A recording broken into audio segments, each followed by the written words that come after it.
The Strokes. So it was the band we're talking about called The Strokes. That's well, we were just talking about the New York scene was cool then. Like it was like at the that Strokes, time. yeah, were a cool like indie rock, you know, kind of edgier scene. LCD was around that time too. That's kind of a different LCD sound system, yeah. like the whole like the more dance stuff. Like and you know, James from that band has a label, put out a lot of cool stuff too. Like yeah, so what, a lot of cool New York stuff.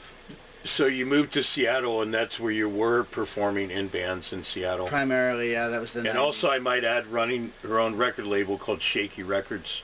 I did. And what were some bands on Shaky Records, and what band were you in at the time? Well, I was in a few different bands at the time, but my favorite band I was in was called Dyke and Fantastic name. We were like a little, you know, 3-piece punk band.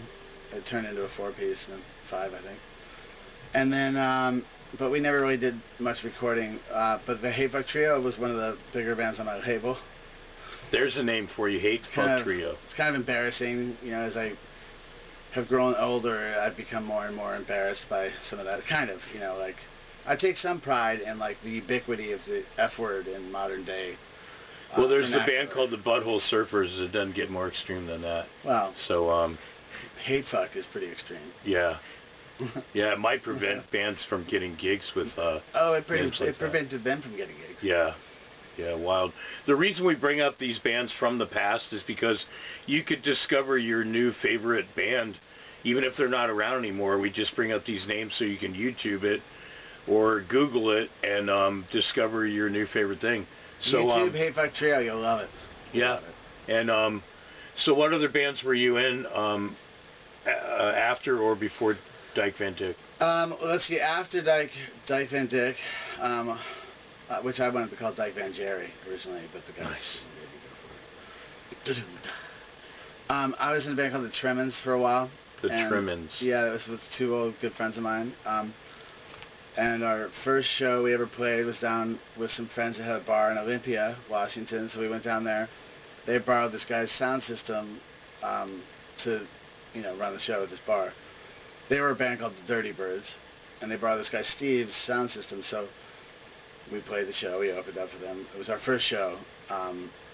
It was really those 2 guys. I just kind of tagged along as the bass player. Like, I just played with them a little bit in the basement.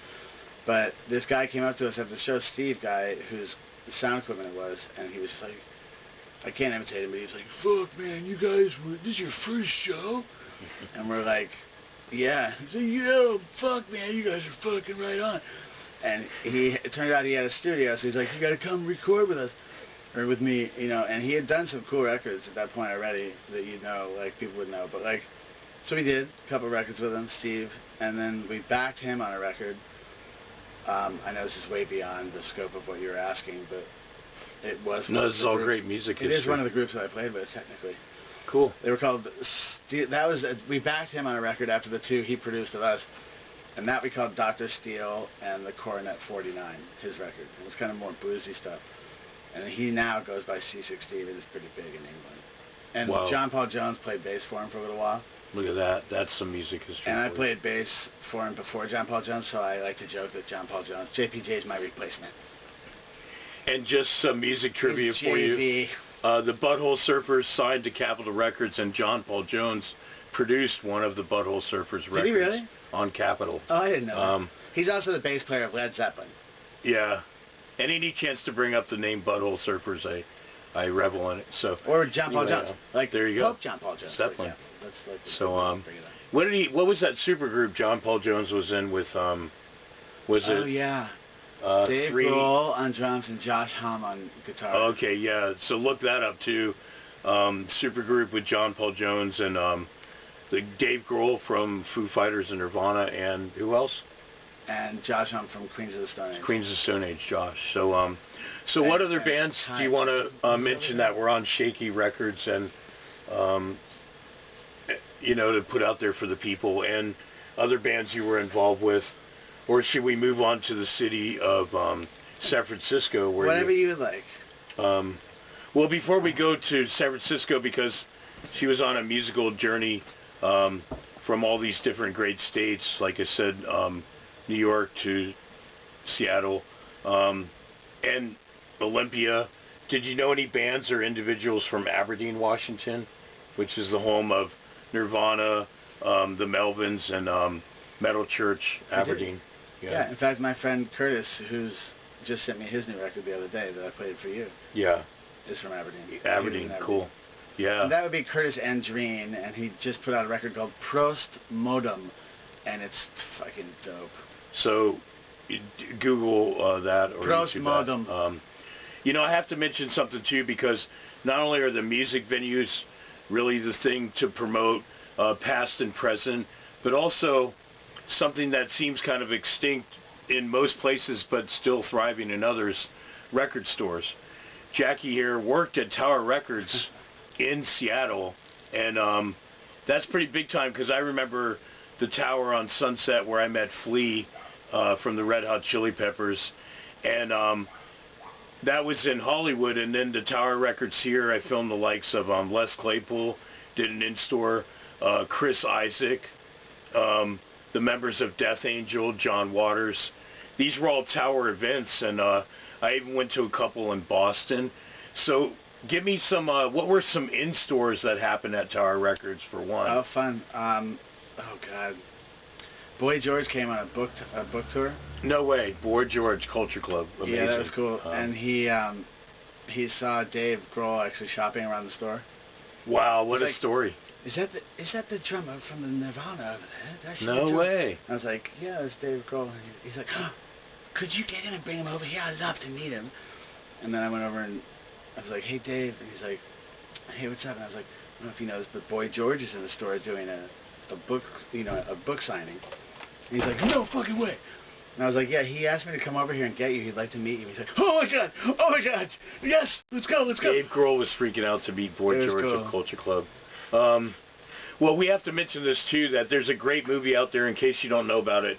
Tom Hanks' son directed and I want to say produced the story of Tower Records, the past, the history. I think there's one store left in Japan, Colin Hanks, and he did this movie called Everything Must Pass about Tower Records. Sadly. So, what are some other in-stores? Because I know there's got to be so many cool ones. I mean, God, Mazzy Star did an in-store there. Yeah, Mazzy Star. They're good. Look them up too. I think was it Sandoval? You said Courtney Love passed through those doors. Of course, she sure did. Yeah. We won't go into details. Oh, we'll go into detail about one of them. Courtney one Love time, story, Tower Records. I was one of the supervisors at the store, so one time I'm in the back room, and it's like nighttime, we're kind of, things wind down. But they're open till every day, 9 to midnight, even Christmas and everything. But so I get called in the back, hey, can you come up? Trisha's upset, she's crying on register 1, and Courtney Love is yelling at her. I'm like, oh, shit. So I go up there. Stories for days. And I kind of got the scoop on the way up. So the way Courtney was trying to write a check from her management company to buy all these CDs. She had a basket full of CDs, and to take a check in our system at the time, you had to punch in the driver's license number. So we'd have to ask people for their driver's license. So everybody had to ask at the registers. They had to ask. There was only a couple of us who could override it. And so she asked Courtney Love for her driver's license. And Courtney Love was not happy that she was asked for her ID. She's like, you don't know who I am? She said, you don't know who I am? I know who you are. I know who you are. It's not that. It's just that she tried to explain it to her, but Courtney didn't really have the patience to listen to it, I guess, at the time, and was yelling at her, and Trisha started crying. She's a really tough girl, too, by the way, but really nice. She's since passed, sadly. But Courtney was like, you want fucking ID? How about the cover of Rolling Stone? How's that for ID? And literally 20 feet away, she was on the cover of Rolling Stone, which is all over the magazine, right? It was like... If I ever made it to be rich and famous, I wouldn't be a fucking jerk like that. Nah, well... There's worse than her. She was having a moment. I'm sure she's wonderful. Like Axl Rose, maybe. So what other Tower stories before we move on? Like, any other famous people walk in and shop? All the time. Anybody, any other in-stores? Give us some other... We got a name drop here. Prince came in and bought a bunch of, holy cow, movies and stuff for the box. So he came shopping at Tower? Stallone came in one time and tried to cut the line. What? And Sylvester Stallone. Yeah. I would love to meet that man. There was this kid, Ron Bordelon. He's so great. Hi, Ron. Hi, Ron Chica. Miss you. Love you. Was at the front register, and he was, I mean, you know, I mean this with nothing but love, Ron Chica. He was he could be a real bitch, and he was like, excuse me, sir, no. The line starts over there. Thank you. Damn. And he's like, just. I know. I just told you. I got this guy. I mean, can I just. He's like, no, sir. The line starts over there. No one here is special, okay? We're all the same here, okay? Wow. Like, basically, I'm Tower ad-libbing, Records. but it was great to see that. Ron had a way of, like, God, he could just, like, he could reduce anybody to, like, a puddle of tears and ash. Tower Records, wow, what a memory. And now there's Amoeba Records in Hollywood, and Berkeley and San Francisco. There's Rasputin's around the Bay Area, but they're still around. I've done Sonic Boom in Seattle. Yeah, there's still some great record stores. Dave's Record Store and off of University in Berkeley. Bleecker Street Bob's in New York, maybe. Yeah, so I feel like somebody should drive around the country and do a documentary movie about record stores. Wouldn't that be? I nominate you. So. You would be great at that. If I had a reliable vehicle and a lot of time in my hands, I would be the guy to do this. Somebody, please donate a van. Yeah. Please, just donate a van. You know you've got a van. Somebody's got a van somewhere they're not using. So let's jump into this. We can figure out a way to make it a tax write-off. Off camera, Jaqi had mentioned this unknown band that was rehearsing in the same studio as you, Alice in Chains, and then you said, "You hey, guys, fellas. what a great name, right?" or something. So. Hey guys, you guys sound great. Oh, thanks. This is before they even had a record deal. Or no, I think they right? did. I just didn't know who they were. Okay. They went on tour with Metallica like 2 weeks later. It was like wow. 92. So they were already that. It was 93. Okay. Facelift was out and all that. And we had just moved into this rehearsal space, NAF Studios in West Seattle. It was really great. Anybody who was in Seattle in the 90s knows what NAF is. It was so cool. The guy who started it was like Cornell's like lifelong best friend, Chris Cornell, and he designed their whole sound system, the wall of amps and stuff. And he had this big space. He converted it into a rehearsal space. It was great. And he had a big room that like big bands, when they would come through town, would rehearse there. Like Ozzy played there one time. And we had a cool space. It was what was this recording studio? It was called NAF Studios, but it was a big warehousey kind of thing. But he had, a big. I mean, it was kind of. He did some recording in the big room, and it had like a big rehearsal space that bands like Ozzy and others would come and rehearse there and stuff. I met Paul Rogers there once. But on the weekends they would have raves there. People would come up from California and buses would just descend on this place. The guy at the front desk, Doc, God, I hope he's still kicking. He was so great. He was like, "Yeah, man." He talked like the Muppets bass player. Like, "Hey, man," like Tommy Chong. He was like full on. And I remember one time going in, he had a grocery bag, the brown ones, the paper ones, full of mushrooms. And we went in there, like, just in the middle of the day, we were checking into the rehearsal space, like, "Hey, man, you guys want some mushrooms, man?" And we ate a bunch of mushrooms, and that was a fun band practice. Him and, like, Spider was the maintenance guy. This place was a riot, dude. Wow. And all the band, a lot of I wonder if it's still around. No, it's not. No? But when I first went there, I was like day one, and this band next to us, when we stopped playing, we could hear them, and I was just like, fuck, they're good. And then in the rehearsal, or out in the hang area, they come out, and they're all totally Seattle. I was just like, just, freshly to Seattle, never been there before, wearing probably sweatpants and very uncool looking, I'm sure, and I'm like, "Hey, guys, you guys are great. Who sings?" And it was Lane, I guess, was like me, and I was like, "God, your voice is huge, man.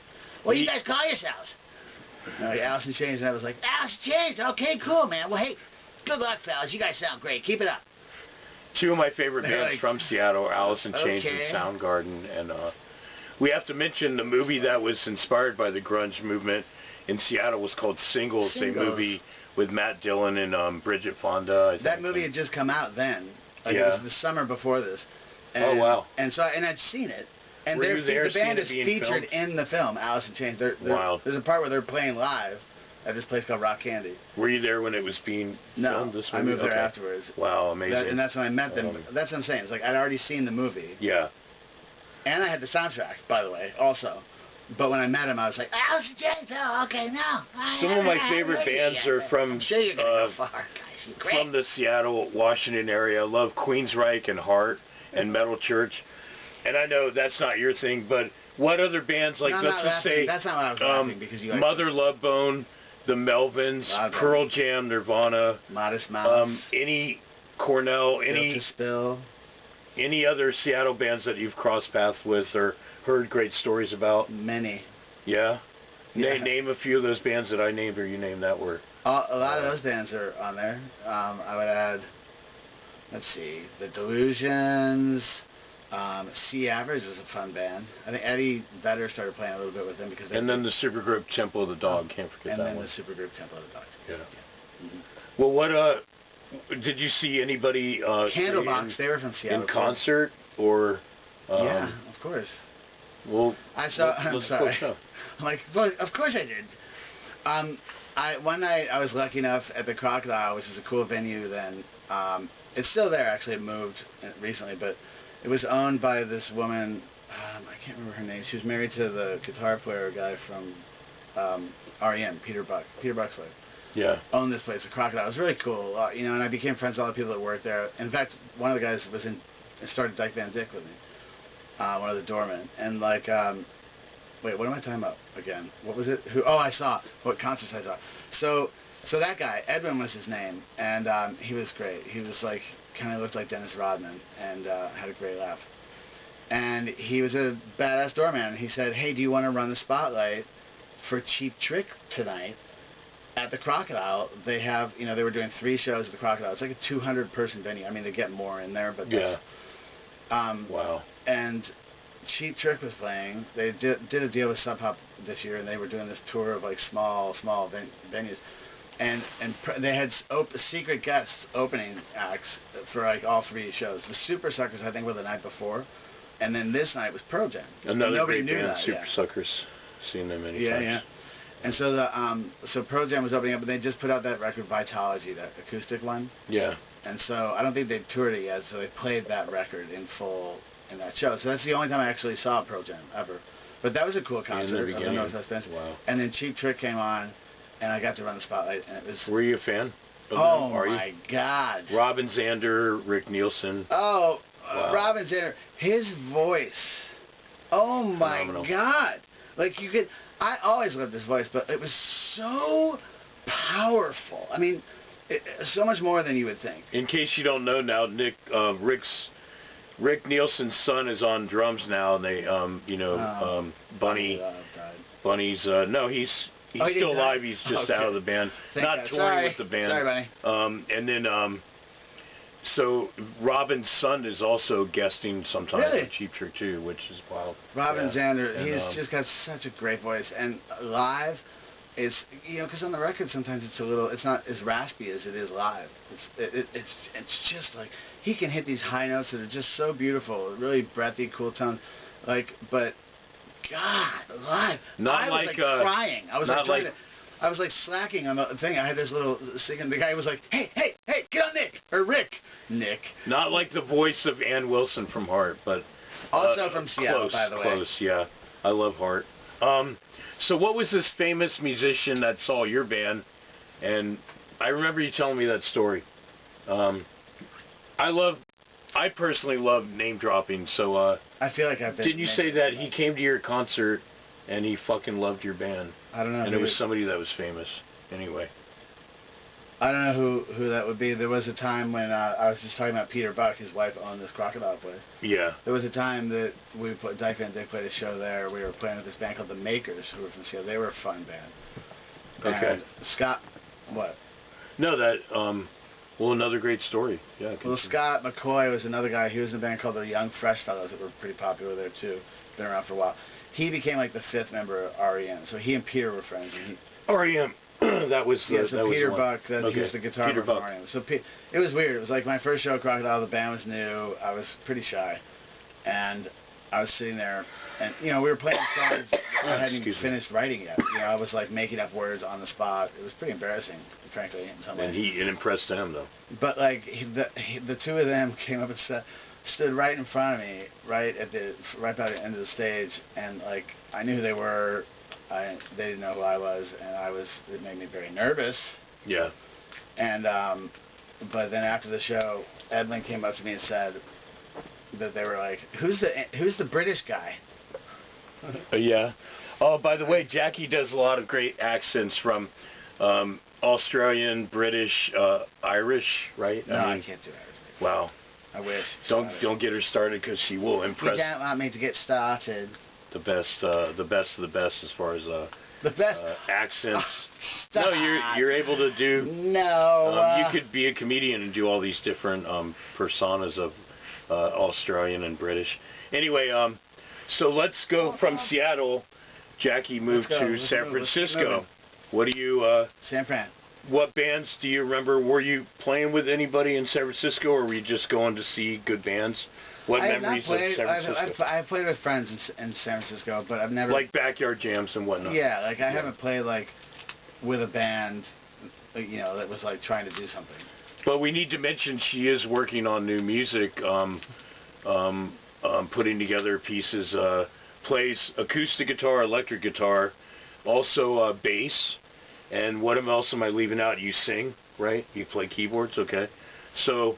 Jaqi's tried to play drums. Putting together some new stuff, and is definitely another artist working on new stuff and back catalog, right? I just want to create a new genre, like I don't really care about the music so much. It's just I want to have my own genre. What would this be? Yeah. No, I don't know. What no, you want to call it? I was going to ask you what. Well, it changes every time I think about it, but it's like post, neo, dark, no wave, ethereal, punk dance, church pop. Okay. I mean, that was the worst one I've come up with yet, so it's not gonna be that one. What shows do you remember seeing in San Francisco or the surrounding East Bay, South Bay? What shows have I seen around here? Yeah, just good shows that you went to as a fan. I went to see LCD Soundsystem a couple years ago for New Year's Eve. It was fucking great. Everybody that sees them says they're fucking amazing. I've seen them a bunch of times. I love them. Right on. I hear it's electronic dance music, but they have live instrumentation, right? Sure, yeah. And a big light show, right? I mean, there's lights. Okay. Wow. Well, look them up. YouTube LCD Soundsystem. You should really already know who they are. But if you don't, that's okay. But find out. So what about Los Angeles? You spent a lot of time down there recently and over the years. So did you happen to see any bands that you want to mention down there, local or national or worldwide known Los Angeles? I mean, there's so many. Have you ever been to the Hollywood Bowl? I haven't. I'd love to. Yeah, I went to the Hollywood Bowl. The Palladium's down there. I mean, Yeah. What did you see at the Hollywood Bowl? Well, I've seen a couple of shows there. The last one I saw there was Tears for Fears. A couple songs. Wow. It was the last show on there. What a great band they are. Yeah. I like their songs a lot. Yeah. I'm a big 80s synth pop guy from everything from Human League, Tears for Fears, Dead or Alive. Even though I'm a total metalhead, I love 80s synth pop. Absolutely. What do you remember any other shows at the Hollywood Bowl? Or any other cool club? What's left? Viper Room, Troubadour, Whiskey. You seen any shows at that? Yeah, I mean, I've seen a ton of bands. Like all the. Give us some names. I'm trying to think of like name dropping right now. Oh my God, I'm so scared. I'm nervous. I don't want to mess up. All right. Well, let's go. We forgot. Yeah, let's move on.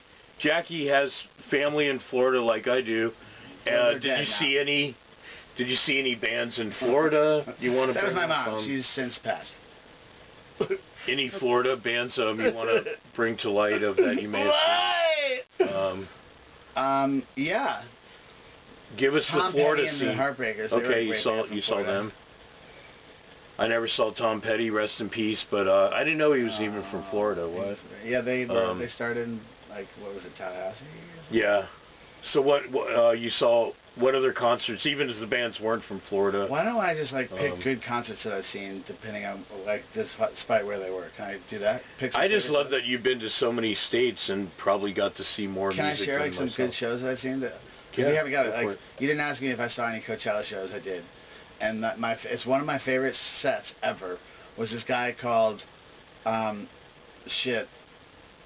Yonzi. And he's the lead singer of the band Sigur from Iceland. Coachella in Palm Springs. Yep.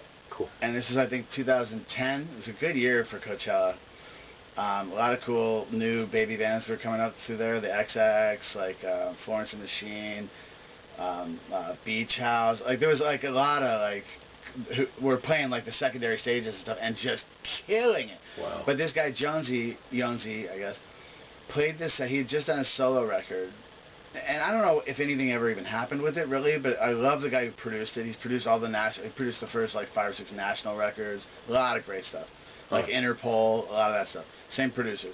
So this guy though, it was supposed to be like this little acoustic, quiet record. He plays like the electric guitar with a bow, and Sigur is a killer band. Look him up. That's why we bring all this stuff up. And so Yonzi was playing, and I swear to God, at the show, it came to the point where there was this one song, it was something like Too Tall or something like that. It was the last song of their set.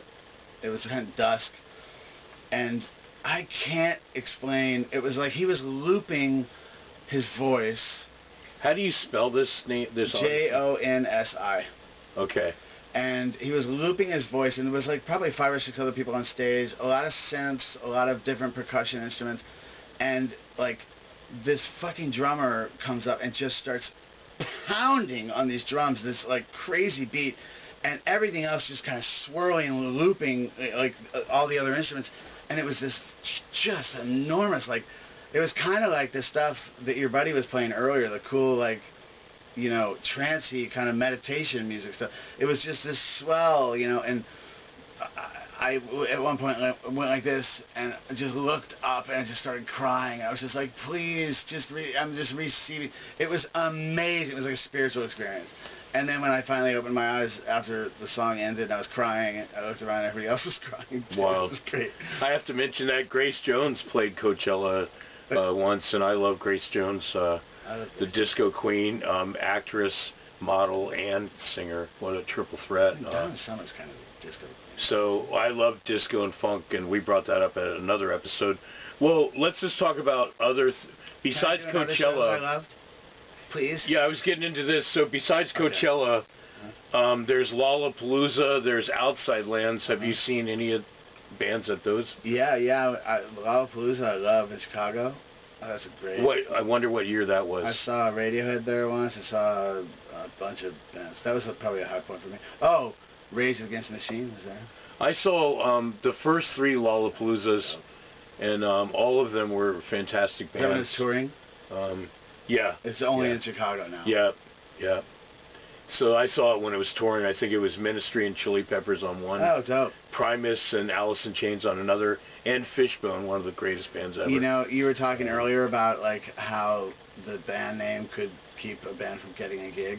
Right.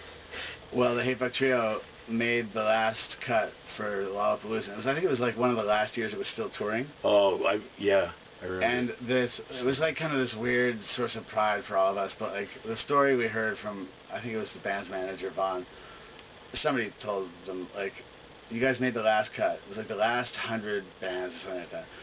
And the guy who was running it was not Perry Farrell, but some like kind of corporate guy or something. I think that's the way it was. Perry should have overrode it. That's kind of the way I heard it. He like comes into the room, he looks at the list, and just throws a fit. Who the fuck booked Hate Fuck Trio? Exactly. He was like, throws the list on him. Perry. Who the fuck let this band's name from James on this list? It. Are you kidding me? Like, and like freaked out. I was like, you know, never.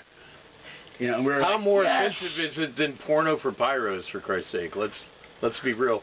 Perry Farrell's other band. Well, you can say I Porno worship for the Pyros. Church of Perry and Jane's Addiction and Porno for Pyros, but Hate Fuck Trio. At the time, who the fuck booked this? You couldn't really like put. There was this band called Fuck on this label out of New York at the time, and they were a folk duo. Okay. At the same time as the Hate Fuck Trio. What a crazy name for a folk duo. Yeah, Fuck, you know, I think it was. Yeah. Wow. They must be just wanting to fuck with people's heads. I think they were being cheeky. So. Yeah. So it was almost like this unspoken contest between the two bands, like, you know, who could get the most press, or like who could get the best marquee. Like every show, like we'd always take a picture, or like, you know, how, you know, some people wouldn't, you know, print stories about the band or like talk about the band or play them on the radio, but some would, and it was always fun to see how they would do that. HFT was the easy way to do it, and that was kind of the easy out of HFT. So what you about? Really got to go check them out. They were a hell of a band. There you go. Best band that never went anywhere. What about any bands at Outside Lands in San Francisco, Golden Gate Park? I saw Steve Martin there once. That was cool. Anything at Stern Grove? What's that? The free concerts in San Francisco near the zoo. No. So anything I left out, we could create a whole new show together just talking about both of our experience, memories, and stories. But anything I might have left out that to do with you as an artist or other artists that you see or admire, or let's go on to maybe name 5 movies that inspire you in your life. Outside of music, this show's about movies. Awesome. What movies are you digging? Oh, God. I love New York movies from the 70s, number 1. Escape from New York. That's a good one. Everything. How about Big Trouble in Little China? That's a good one. New York movies. Is it? I thought Big Trouble was in San Francisco. Oh, was it? I don't know. Oh, maybe it was. But I love New York movies. Maybe Taxi Driver. It was Chinatown. I just assumed. That's so New York of me, just to assume. Anything from Abel Ferrara and Martin Scorsese, New York, New York, New York. So. Can I say some? Not much of a Woody Allen guy, but. You know. Can I say a few? Go for it. Name your top 10 favorite movies. Top 10 favorite movies. Ones that have influenced me at times in my life, let's just say that. Delicatessen was a long-time favorite of mine. It's a French movie. The guys that did, like... Look it up. Les Enfants... What is it? Les Enfants Perdus? The Lost City of Lost Children. La Cité des Enfants Perdus. But the guy who was Ron Perlman, you know, the Lion. Is that a cannibal movie? Because that kind of sounds like it could be. Kinda. Wow. Let's see, what else? You know, Delicatessen. The Monty Python movies were a huge influence on me in a lot of ways, but not like musically. Well, that's not true. Like, yeah, look them up. There's a lot of Monty Python. Every sperm is good. Every sperm is needed in your neighborhood. Dun, dun, dun. Every sperm is. That's a good one. Let's see, recent movies. Oh, Everything Everywhere All at Once. But I mean, one of my all-time favorites. I love it. That was a good one. Won Best Picture a couple of years ago. You haven't seen it, have you? Nope. I don't think so. I just saw one today that I really liked. Anything by P.T. Anderson. I mean, God, the guy's incredible. Or Quentin Tarantino. Unbelievable. Like, good directors. Amazing good filmmakers. Like, just so, like... You know, the two of them are kind of... I feel like P.T. Anderson's kind of creeping into Tarantino world where, like, there's this sort of scape of the director's realm that he just kind of owned, and P.T. Anderson's kind of edging in there. Huh. You know, really, like, big, kind of like... I don't know, maybe not every one of Tarantino's movies, but, like the one in Hollywood, what's the one in Hollywood? Once Upon a Time in Hollywood? Yeah. Great. I'm a big David Cronenberg guy, Stanley Kubrick. As I mentioned before, the New York guys, Abel Ferrara, Martin Scorsese. Good to repeat that. John Carpenter. Anything from John Carpenter. Also did his own music. They Live. Yeah, he's a composer as well. Creepy shit. So, I also want to mention a big inspiration for Jaqi is Harry Nilsson. Oh, let the world know your love for Harry Nilsson. Oh, Harry Nilsson. She actually wants to work on not a documentary, but some kind of... I shouldn't say anything about this. Well, she's very inspired by Harry Nilsson. I won't. Is there any other artist that comes close to Harry for you? Close to Harry, yeah. Like George Harrison. Your all-time favorites, the Beatles, George Harrison. I mean, John Lennon, obviously. What about Paul Williams? I love Paul Williams. He's one of the first actors and musicians who started doing both. Paul Williams, Planet of the Apes, The Muppet Show. You know, Smokey and the Bandit. He wrote the co-wrote Rainbow Connection from the Muppets soundtrack. I have a handwritten and the Love illustration Boat of the too, words. Yeah. So, well, any other movies, and we'll wrap it up on other movies that you want to mention. I like. Let's see. Fear and Loathing in Las Vegas. I really like that. I was just talking about that today. Benicio del Toro and I Johnny love Depp. him. He's so good. Yes. Cool. I mean, there's lots of movies I love. Beetlejuice. We were just talking about that. Right on. The remake, good or bad? Haven't seen it. All right. Willy Wonka. Speaking of remakes, haven't seen those either. Willy Wonka. Anything with Gene Wilder, huge for me. Well, cool. Well, thank you for being a guest on the show, and thank you for your time. World. Another Thank episode you so of much, David. It was so awesome being on your show. Music, movies, and moving music, and well, it was a great episode. Jaqqi's got a ton of history, traveling states and even the world, bringing music, joy, and love to everyone. And so. He's my buddy. Right on. So we'll see you next time on another episode of Music, Movies, and Moving Music. Okay, so... And on spin.